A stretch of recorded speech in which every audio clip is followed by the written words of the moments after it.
சொரியும் மனையில் ஐஸ்வர்யம் நித்த மகோத்சவம் நித்திய மங்களம் அத்திகள் சொரியும் மனையில் ஐஸ்வர்யம் நித்த மகோத்சவம் நித்திய மங்களம் சக்தி கேட்டபடி சாது போஜனம் சாப்பிட்டு தருவாய் அக்ஷதை சீதனம் பாக்யம்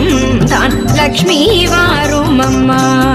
என்னன்னையே சௌபாகியம் தான் லக்ஷ்மி வாரும் அம்மா